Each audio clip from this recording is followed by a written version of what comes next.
Hey guys, and welcome to another video. If you are new in the channel and you like cars restoration, don't forget to subscribe.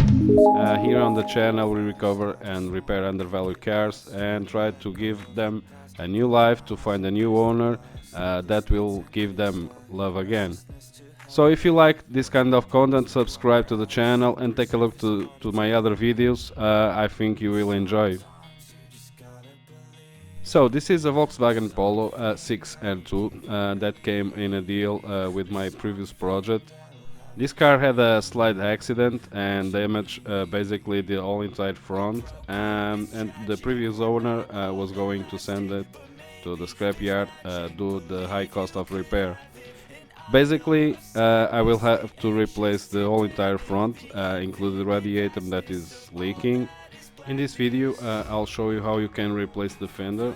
To remove the fender, you'll need to remove the bumper, but I made a video especially dedicated to the bumper replacement. If you want to see it in more detail, I'll leave the link in the description. I only had a little of the bumper removal process because to replace the fender you need to remove the bumper. After you remove the bumper, you can start to remove the fender by removing the 4 bolts on the top.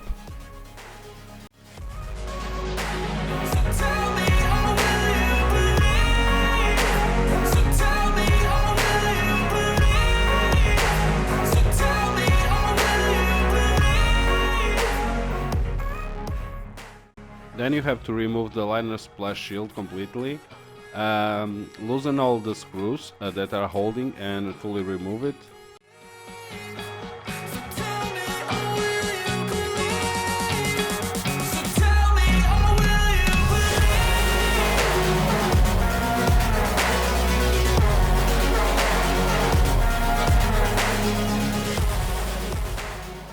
To remove the liner shield, you have to remove the screws that hold the fender to the chassis.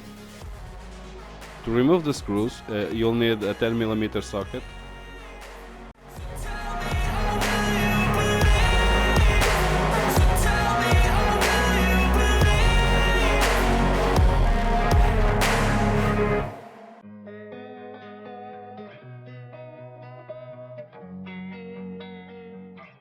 You also need to remove this bracket of the bumper or guide, which in my case is broken, of course.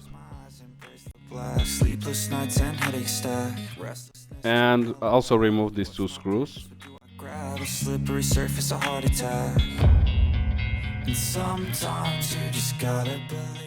And lastly, the top screw.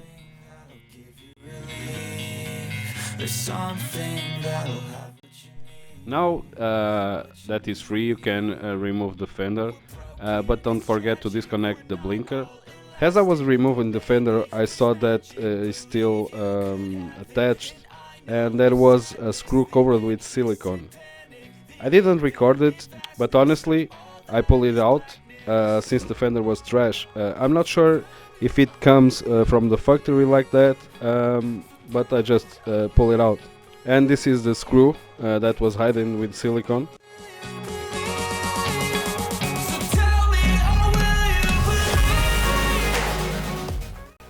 To install the new one, you have to do it very calm, because everything has to be perfectly aligned. Start by putting in place and then put the screws on the top, but don't tighten, because it's just to get some stability.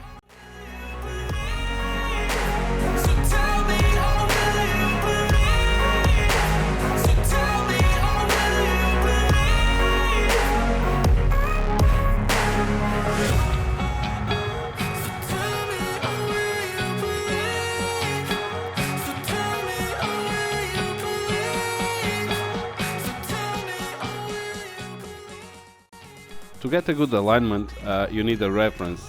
You can put 2 pieces of tape on the other fender and mark the gap.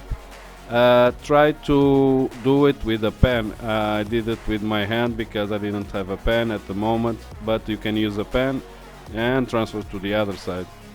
Or you also can measure, of course. But this way you'll have a distance guide. I truly recommend that you start at the bottom because the top it's easy to align.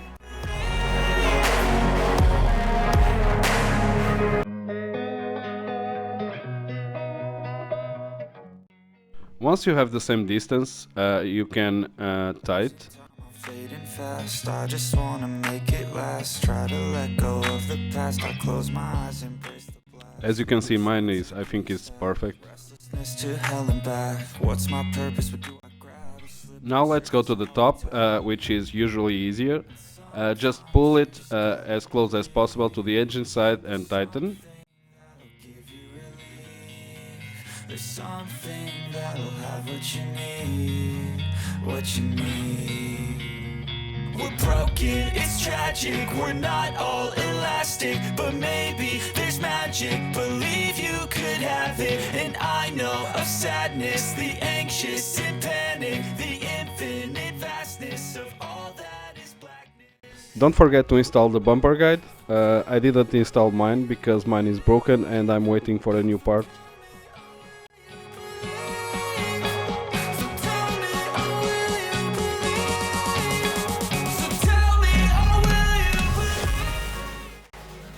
If you follow the division line of the blinker and the headlight, you'll have the perfect alignment. After everything is aligned, it's time to install the bumper.